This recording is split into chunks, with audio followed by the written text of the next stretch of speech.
Hello, it is Penny and Kim, and we are here today lighting up your Friday with the 5 stars of strengthening families. We are on our 4-part series of knowledge with our 4th question. Penny's gonna start us off by doing a recap of last week and then asking our 4th question. Take it away, Penny. Thank you. Thanks again, everyone, for showing up. Check-in. Last week, we talked about what your parents did when you were growing up, when you were a teen or emerging adult, and what are some of those things you still do with your children, and what are some things you do differently. We encouraged you to think about your parenting style and find some positives from your parents. And also we talked a little bit about following your intuition. And balancing that with, seeking knowledge, but also knowing that you're the experts of your children and your family. And when you can access it, that intuition can be very helpful in guiding you into what parenting style feels right for you. So hopefully you had some time to do that. Today we have one short, simple question. Kim, how do you stay consistent? Consistency is the key in parenting. We all know that's the general quote out there. Gosh, for me, it's about emotions. It's about when I can keep my emotions in check, I guess. And then I'm able to stay consistent. Now, having said keeping my emotions in check, that doesn't mean not ever being upset or anything like that. Because if I do get upset, that's something that needs to be modeled. How do our kids model to our kids how to work through frustration, anger, sadness, all kinds of emotions. But for me, when I have the insight about maybe why my child is doing something that is a little bit upsetting to me, it helps me to be more understanding, and then I just naturally just stay more consistent. Yeah, for that is so it's about insight and about keeping. I guess also, I always think too, when I'm more stressed, when I'm hungry, when I'm tired, I don't parent as consistent. But maybe I do. I'm just having this thought as I'm saying this. Being upset and frustrated doesn't mean that I'm inconsistent. It means that I'm having an emotion. And if I'm able to model that emotion to my child in a way that teaches them how to handle upset by watching me handle upset, then that's actually consistent as well, I think. So I'm starting to muddle around with the word, what does consistent mean to me? So what did that bring up for you, Penny? The question? Well, I went a little more to the practical route about things that, and my brain went to, how do I support myself to maintain consistency around sort of expectations of behavior, how we interact with each other in our home.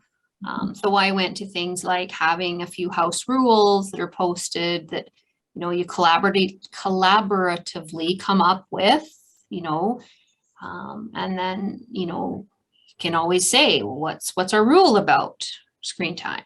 Well, it says right there. Or what's our rule about how we speak to each other? Yes. Or just little backup things that help support me and sort of take the weight a little off of me, because, well, look, we agreed on those rules. You agreed, they're right there. It kind of can buffer that a little. And as much as I'm not very good at planning, I'm trying to be better. Planning in advance for situations that are difficult can really help with that consistency, because you're right. When we are maybe triggered, it can be really hard to think clearly about how am I going to deal with this, right? Yeah.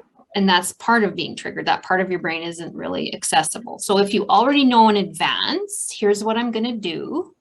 Yeah. You can walk yourself through those steps. And And you may have to help yourself calm down first, but then you can walk yourself through those steps and you don't really have to think about it in the moment. Because that's my challenge always, right? It's like, I don't know what to do here, right? But if my brain can go, nope. And you can even have that plan like written down and put on the fridge or whatever helps you, even if you have to read it off the page, right? It's any kind of support system.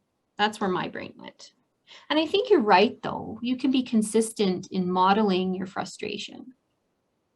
So consistency doesn't have to be just about rules. It can be consistently doing your best to model appropriate emotional regulation, consistency in physical affection, consistency in,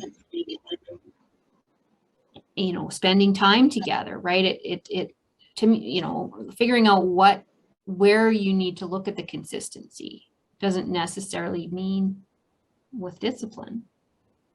I think consistency between co-parents is important, right?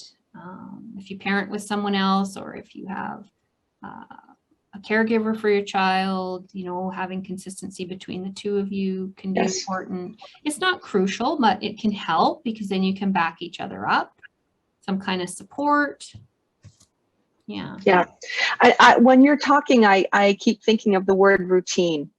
I think routines help to keep us consistent, and I hear that's what you're saying with planning ahead. And planning ahead is something also that we can help parents do with situations where you think there might be some sort of, this might go sideways. So, going shopping, going on a car, in the car for a while. That's one of the things that we can do as family support workers, is come up with a parenting plan to help keep you consistent in those situations that might actually go sideways. So routine and those high risk situations, right? Yeah, exactly. And we all have those, right, in our day. Yes. Morning, getting ready for school or work, when kids get home from school, supper time, like that's bedtime. So many parents struggle with those high risk times. And yes, Triple P has some wonderful strategies for planning, and that's what we're here to help you with if you are struggling with maintaining consistency and routines, because we also know that consistency and routines are important for people, for your children to feel secure, and that doesn't go away in teenhood, right?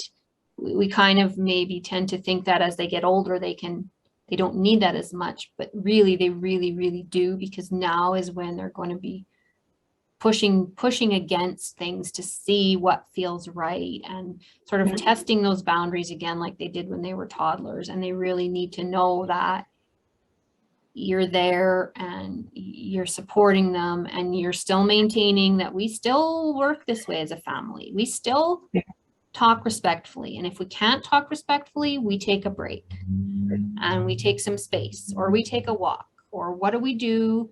And then we come back when we can speak to each other in this way, right? So all of that stuff, they really still need you more than ever to maintain those kinds of boundaries for them, because they feel adrift in so many other ways that, you're like their anchor. And I love that, like their anchor. Yeah.